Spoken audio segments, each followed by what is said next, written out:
Lankan টি10 super লিগে কলম্বোর হয়ে মাঠ মাতানোর কথা রনি তালুকদারের। আজকের প্রথম ম্যাচে একাদশে রনি তালুকদার। শুধু একাদশে ছিলেন না, কিপিং হাতে মাঠে নেমেছিলেন রনি তালুকদার।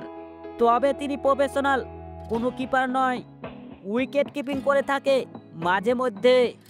অর্থাৎ ইমরুল কায়েসের মতো লঙ্কান টি10 সুপার লিগে বলারদের যখন ইন সুইং আউট সুইং গুলো মিস হয়ে যাচ্ছিল ব্যাটসম্যানদের, তখন রনি তালুকদারও পিছন থেকে মিস করছিলেন এবং সোজা বাউন্ডারিতে 4 হয়ে যাচ্ছিল। এরপর এক প্রকার ধারাভাষ্যকার ক্ষিপ্ত হয়ে গিয়েছিলেন এবং বলছিলেন, রনি তালুকদার আসলে কি কোনো উইকেট কিপার? একজন ব্যাটসম্যানকে উইকেট কিপার বানিয়ে নামিয়ে দেওয়া হয়েছে মাঠে। তবে আশা করব পরের ম্যাচে তারা ঠিক হয়ে যাবে। অর্থাৎ রনি তালুকদার অনেক বল মিস করে 22 রান দিয়েছে। ইজি বলগুলো ধরতে পারছিল না রনি তালুকদার।